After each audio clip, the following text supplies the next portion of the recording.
सेवा लगे महादेव जुवर जुवर, तोला सेवा लगे महादेव। अभी हम हैं छत्तीसगढ़ के उत्तर बस्तर के ग्राम देवकुंगेरा में। ये जो गांव है ये घने जंगल के बीच में है और यहाँ पे धान के अलावा वनोपज जो है ये मुख्य आजीविका का स्रोत है हमारे दीदी लोगों का, किसान भाइयों का। हमारे यहाँ पे जो समस्या अमूमन पाई जाती है तो वो सबसे पहले पेरिसिबिलिटी की है और दूसरा जो है मार्केट एक्सेस की है। मार्केट एक्सेस मतलब ये है कि ऐसे गांव लेवल पे ऐसी बड़ी सुविधाएं नहीं होती है जिसके कारण जो है किसान अपनी वनोपज बेच सके।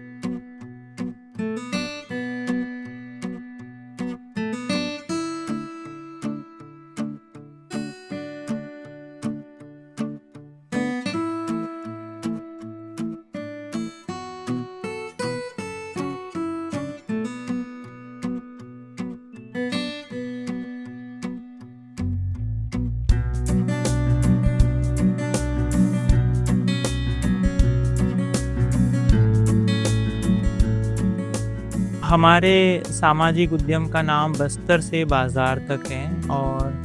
हमारा जो ब्रांड है वो फॉरेस्ट नेचुरल है। तो हम लोग वनांचल, जो सुदृढ़ वनांचल है जहाँ पे रिच नहीं होती है या पहुँच नहीं सकते हैं, ऐसी जगह में हम वनवासी महिलाओं और किसानों के साथ में मिल के काम करते हैं। तो जो जंगल में जो झाड़ पाया जाता है, पेड़ पाया जाता है और उस पेड़ में जो फल आते हैं, फूल आते हैं, पत्ते आते हैं, इसको हम लोग है तो पल्प के फॉर्म में, पाउडर के फॉर्म में, पेस्ट के फॉर्म में, इसको सीडलेस के फॉर्म में बीजा निकाल के हम लोग उसको प्रसंस्करण करते हैं। हम लोग जो है दीदियों को एडवांस हम लोग है तो पेमेंट करते हैं, फिर एक पर्टिकुलर टाइम और दिन उसको कलेक्ट करते हैं और कलेक्ट करने के बाद में फिर वो अपने हाउस होल्ड लेवल पे या जहाँ पे उन लोगों का बैठने का ये है वहाँ पे फिर वो उसका क्लीनिंग, ग्रेडिंग, सॉर्टिंग, पल्पिंग वो सारा करके फिर उसको 25 केजी 20 केजी की बैग में पैकिंग करके फिर जो हमारा सेंट्रलाइज एक प्रोसेसिंग यूनिट है लखनपुरी में, वहाँ पे फिर उसका यूनिफॉर्म क्वालिटी बनता है और फिर वो कोल्ड स्टोरेजेस में जाके फिर वो हमारे बायर्स को थ्रू आउट द ईयर हम लोग देते हैं। पिछले 3.5-4 साल में हमने वनोपज में इमली, अमचूर, जामुन, सीताफल को प्रसंस्करण करके हमने बेंगलुरु, मुंबई, लखनऊ हमने सेल किया हुआ है, जिसके कारण हमारे जो 1600 वनवासी हमारे फार्मर है उनके आय में करीब 15 से 25% की वृद्धि हुई है।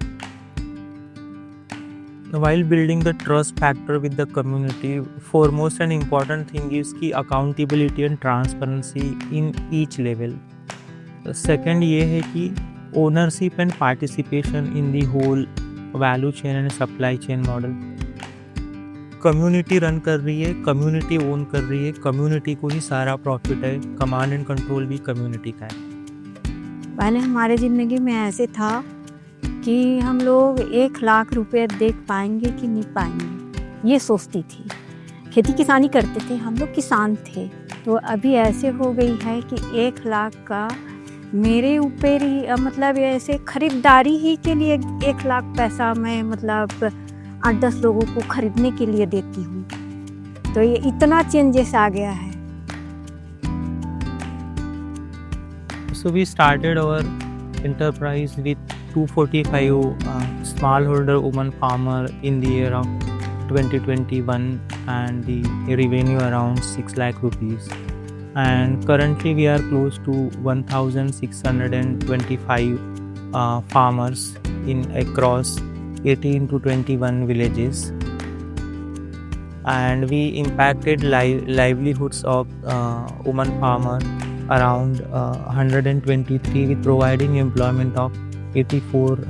days in a calendar year, or I can say the financial year. कुछ चीज़ें मैं यूनिवर्सिटी में सीखा, कुछ चीज़ें फिर यूनिवर्सिटी के बाहर सीखा कि यूनिवर्सिटी ने जो पढ़ाया गया है, बताया गया है, उसको कैसे कनेक्ट करना है, उसको कैसे सोचना है, क्या वो चीज़ यहाँ पे मैच हो रही है, नहीं हो रही है। सो इन अ सच वे दैट कि फार्मर्स के साथ में रहना, फार्मर्स की डेली लाइवलीहुड को ऑब्जर्व करना, जो रूरल नेबरहुड या जो रूरल इकोनॉमी में आजू बाजू के जो गांव में क्या चल रहा है, फॉरेस्ट में, मार्केट में, तो वो सारा लोकल लेवल पे लोकल गवर्नेंस को समझना, समझने के बाद में उसको फार्मर्स के साथ में डिस्कस करना कि क्या फर्स्ट सेकंड थर्ड प्रॉब्लम है, या बोल सकते हैं कि in terms of community point से कि कम्युनिटी का अनमेट नीड क्या है, कि हमारे दिमाग में जो है वो उनको बताना है, या फिर उनकी जो नीड है या उनके तरफ से जो प्रॉब्लम्स हैं उसके बेस पे सॉल्यूशन बिल्ड करना। तो हमने एक छोटी सी जगह में छोटा सा काम करके हम है तो इसको आगे जा रहे हैं। अगर कोई और लोग हमारे से जुड़ना चाहते हैं, साथ में मिलके काम करना चाहते हैं, या इस चीज़ को दूसरी जगह में रेप्लिकेट करना चाहते, चाहे वो दूसरा प्रोडक्ट हो, चाहे वो दूसरी सर्विसेज हो, तो हम उसके लिए भी तैयार है। ये हमारा आने वाले 10 से 15 साल की लॉन्ग हमारी नीति है।